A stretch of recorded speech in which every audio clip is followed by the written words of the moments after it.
it's really the beginning, because I really feel that that this weekend marks the rebirth, renaissance, all the good things about TLC and the movement, the folks that have been together, not been together for a long time now. So thank you, everybody, for coming, for doing your part, whatever that is, to talking to your neighbors, to meeting others. I want to thank the entire staff from Lamia to all the others who put this together on a shoestring and on without enough time, really.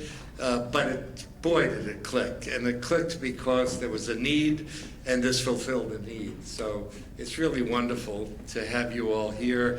I look forward to meeting some of you that I haven't met this time around. I look forward to seeing you again, the people that I've known for decades. Seeing you again, this is like, it becomes like a family reunion where we have important work to do, but it's also important just to see one another, hug one another, and catch up on our lives. So that's really wonderful. Is there anything that I've missed that I just learned I'm supposed to do this? So is there anything else that I should say at this time, or should we move right ahead into this program? I wouldn't blow it. You sound pretty good so far. All right. So before I put my foot into it too deep, I'll just end and we'll go back to the program. Okay? So the next part that we're moving into is really, we wanted to open it up to everyone else. We're interested to hear how your experience has been. We're here to answer questions if anybody has any questions. If anybody would like to share how this experience has been for you, how the weekend has been, we really would love to hear about that. And we hope that you are able to take really the love and connection that you've gotten this weekend and take it with you for the rest of the year, and that you come back next year, because we're going to be here again next year. But we really want to give everybody an opportunity in this space to talk about what your experience was like. And again, if you have any questions or comments, we're here to hear them.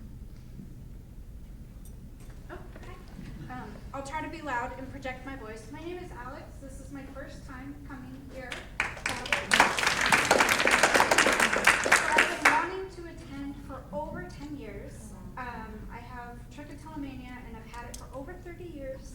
I will say the most success I have had is with an OCD counselor named Danielle Leek Foley in Portland, Oregon.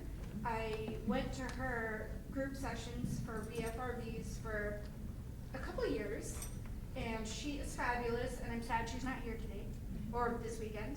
But yeah, I can't wait to come back next weekend, and all the panels I attended were awesome.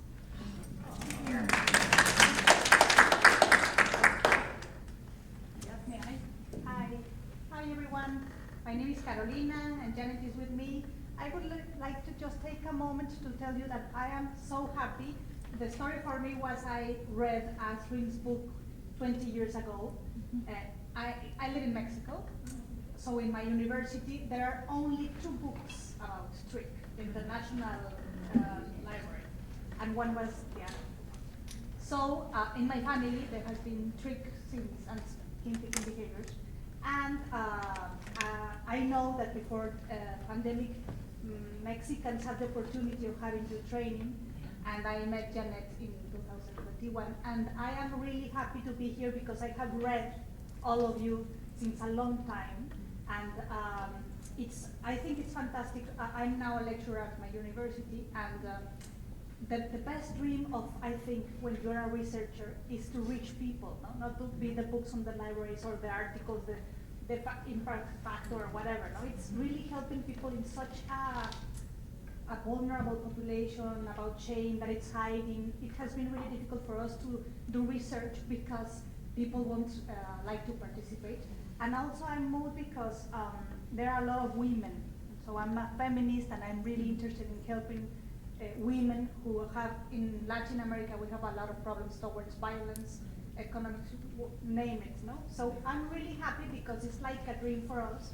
And also, we would like to share that we are doing a little bit of work with Hispanic populations. We need a lot more research. We are now running a little research. We want to get published. And we are doing some professional training. I was telling Ruth that all the articles we have read are turning into, of course, it's not the comp, but it's fantastic, but it's a very humble way trying to train psychologists and giving scholarships. And if you know of people, we have things for children, everything, of course, it's free. It comes from the public university for the people.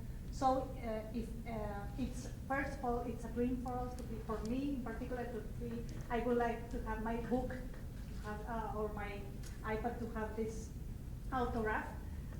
But also we would like to know that there's something on the run towards Hispanic that could feel loneliness, and there's a little bit something that we are working on. And I'm really and very thankful to have this very good taste of scientific community and in some panels with the lived experience, no? Because we're sometimes like in the Olympus creating wonderful treatments and we don't go down, no? So I'm really happy and really thankful for everyone having us in here. Thank you.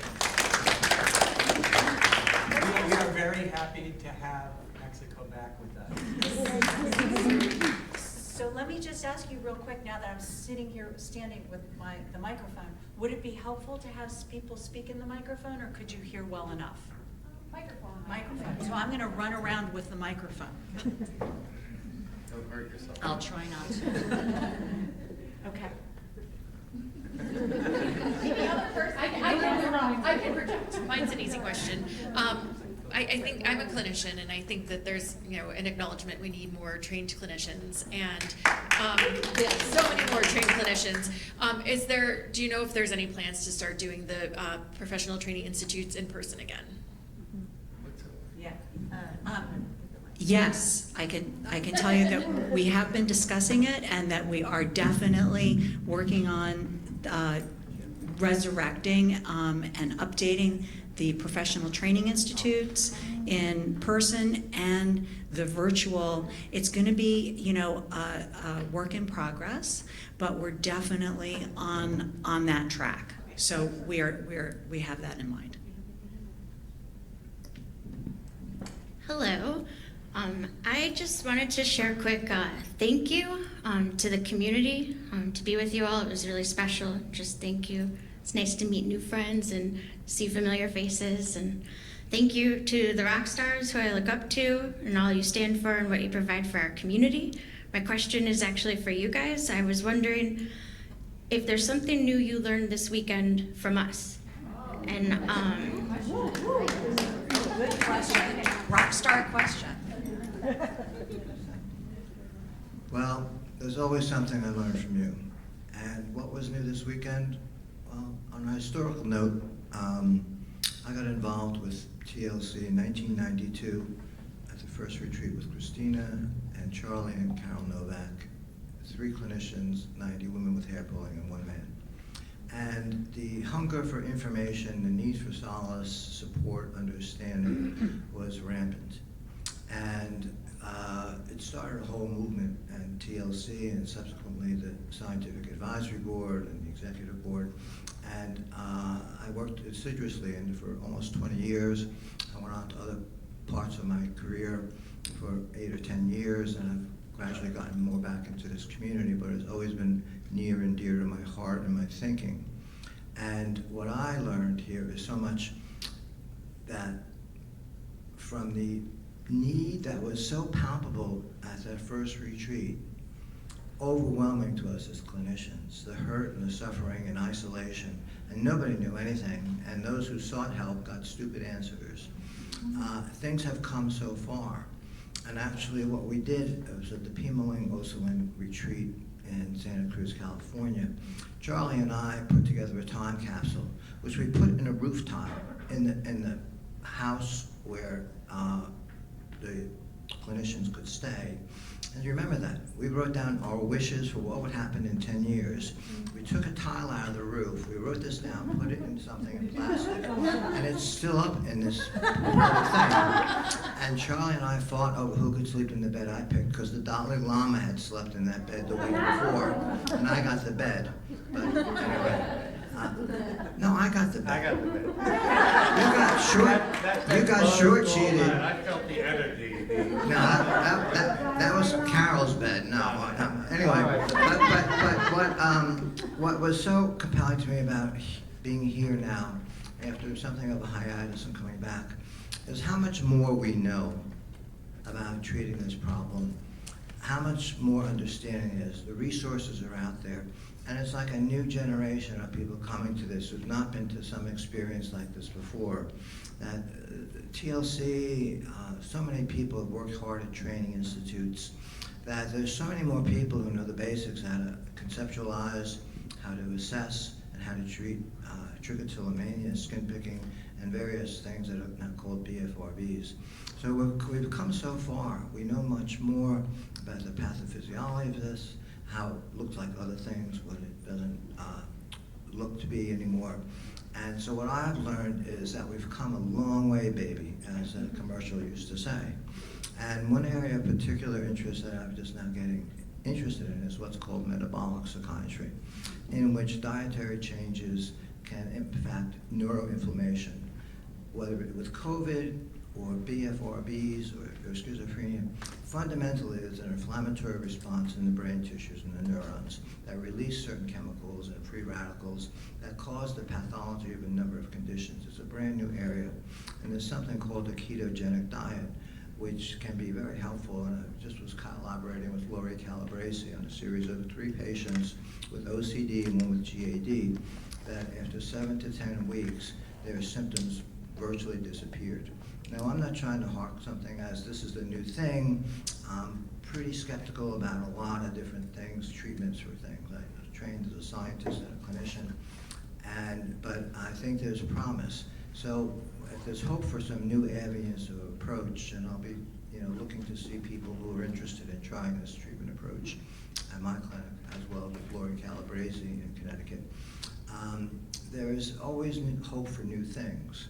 So I hope you've come here with a renewed sense of hope and determination to combat this, because we've all seen people improve and recover and get over the scars and the trauma of having such a problematic problem.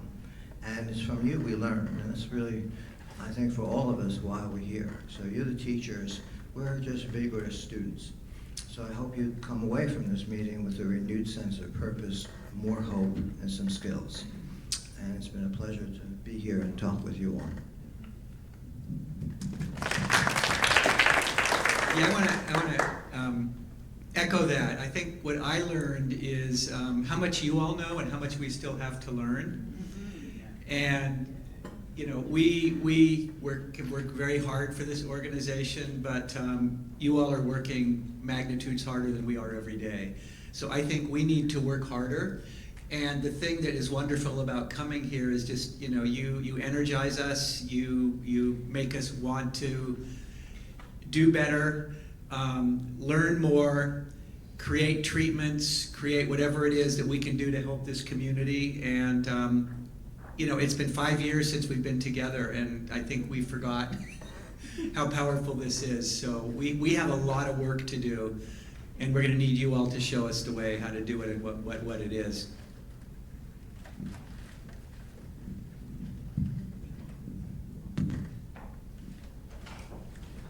Any next question? Sure has to be across the room. Lord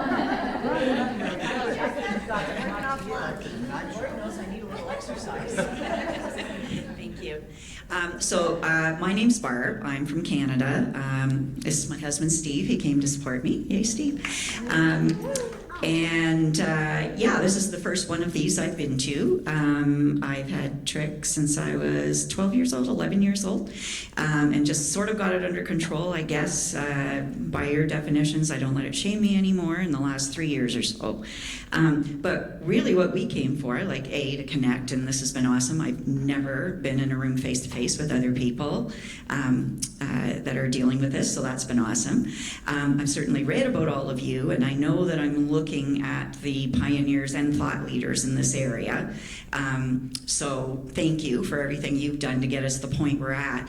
I think Steve and I came, the other reason we came, and maybe the main reason we came, is we'd like to know what we can do to help in Canada. So I'd like to know who are the thought leaders in Canada? Are there any? And if there aren't any, what can we do to inspire some?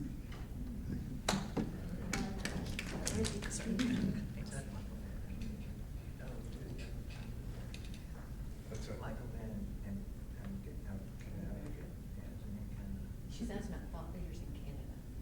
Who's in Canada? Well, what's that? They don't know what country I'm from? We know something.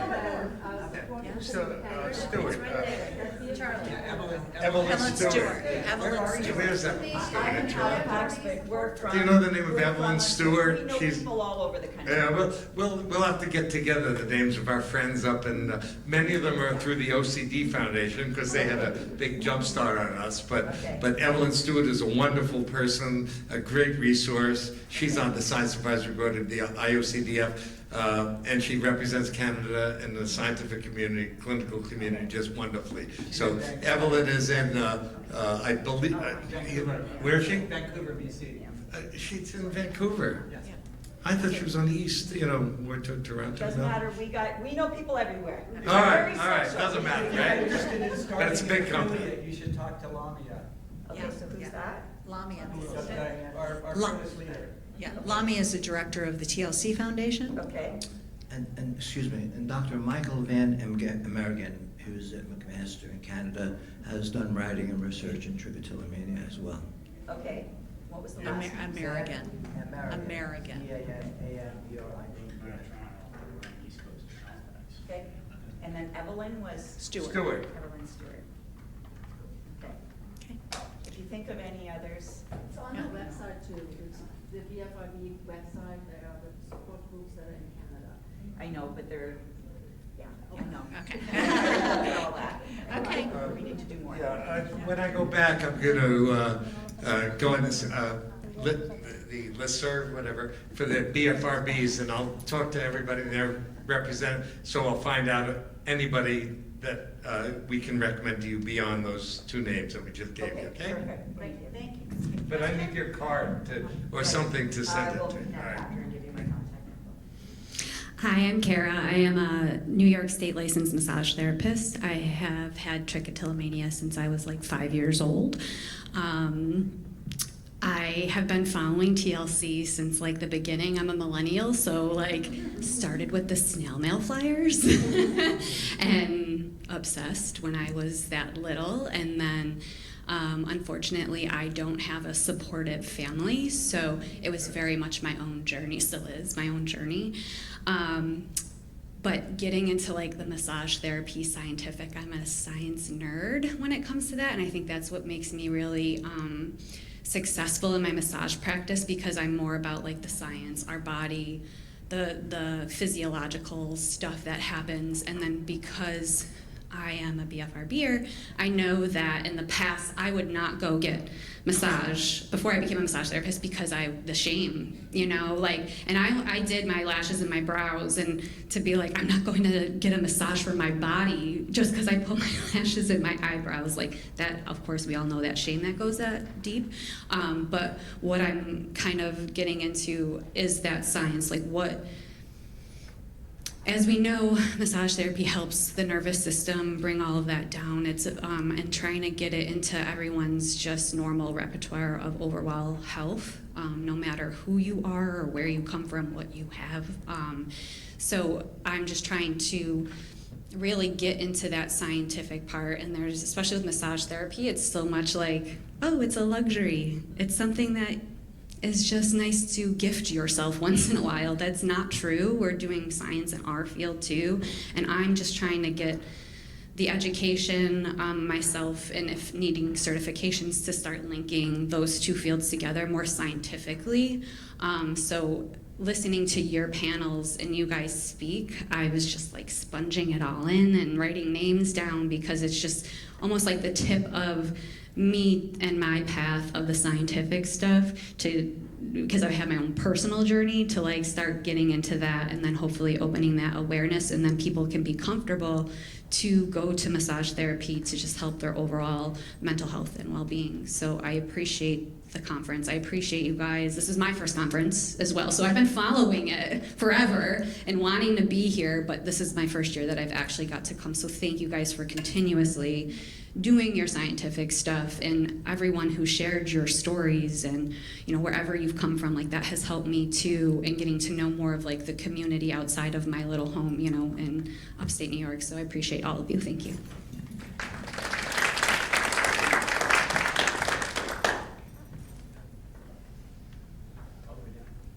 I know, I'm just gonna work my way down there. Hi, I'm Linda. I came here from Germany, and thank you so much. Everything was great. I love the intimate setting, and yeah, it feels really good to be connected. I already said to some of you, I have a question. I really would like to know who came up with the term body-focused repetitive behavior, because it made such a difference in so many people's lives. I would just like to know, and I couldn't find any resources. And don't be shy if one of you was the one, because then we can all say thank you, because it's just brilliant. I can try to address that, yeah, because I remember there was a lot of discussion about people not liking the term trichotillomania, because it was hard to pronounce. It sounded crazy. What it means is, in Greek, trich is hair, till is pull, mania is frenzy. But it sounded like you were crazy, and it was early characterized. So nobody liked the term, I think, as I gathered from talking with patients at retreats, to come up with a better term, but medically that's what it was called. Skin picking was called neurotic excoriations. Neurotic implies a certain thing. Excoriations is scratching. So nobody was happy with the medical terms and how to get this into a user-friendly thing. And discussions on the scientific board and among other people, we were trying to come up with a term that captured a range of behaviors that may have some things in common or may have nothing in common, but people wanted something they could latch onto to call it. And I think it's good to have something that's causeless, body-focused, repetitive behaviors. I was one of the outliers, I think, in not being that keen on the term, because it doesn't say anything about commonalities in etiology or treatment, or what the biology is of these things. But it seems to work for a lot of people in describing things. And I think Charlie and Doug Woods and a couple of other people came up with this term, because it's good to say something about what you have. The challenge with it is, it doesn't mean that all these are the same or have anything in common, although there are commonalities. So as long as we can appreciate it's both a big term, it captures a lot of things, and it's useful to have a name, but we have to be cautious that it doesn't mean this is the same as that. And that's my concern, yeah. But maybe you have a different recollection, Charlie. Yeah. We didn't like the word, the term. We searched so hard. TLC at the time said, "Is that what we're going to call ourselves from now on, the BFRB?" But I just met Linda. It was Linda? Yeah, Linda. And you complimented the term. You said that in Germany and in the surrounding countries that it's been adopted, and people are very pleased with it. So it just shows, it wasn't so bad as we worried it was at the beginning. But so who came up with it, though, Charlie? What's that? Well, who were the individuals who came up with the term body-focused repetitive? Well, behaviors? things were kicked around for so much. I don't know, but my guess was Doug Woods. Okay. I might guess. Yeah, I think Doug was the one. I'll let him know.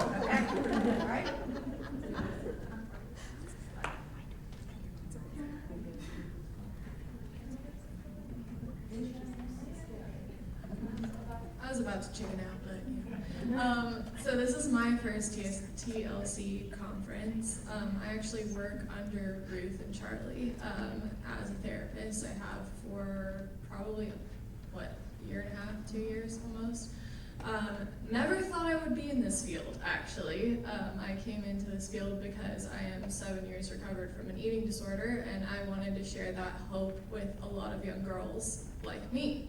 And then kind of learning more from Charlie and Ruth, I've just learned so much, and coming to this conference, I'm like, oh my gosh, like, I'm really lucky, and like, I think this is amazing that I didn't realize, like, I know they're big names, and like, they're awesome people, P.S., great to work with, but I didn't realize how privileged I was as a clinician to learn under them, because in hearing here how rare it is that you guys get that validation from therapists, like, that breaks my heart.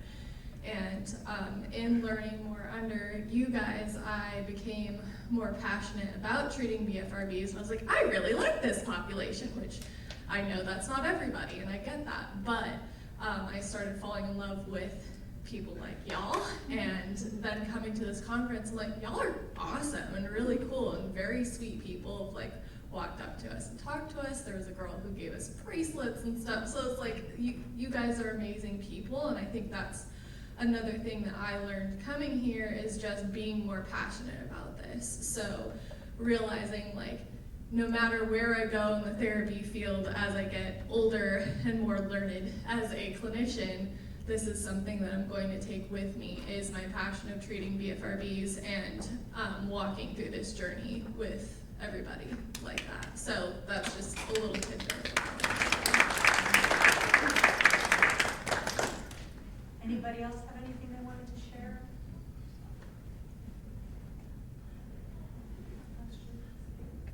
Okay, well, We have been told that we're gonna go with the flow as I trip over this thing.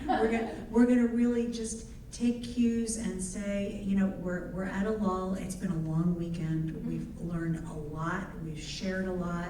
We've had a lot of experiences.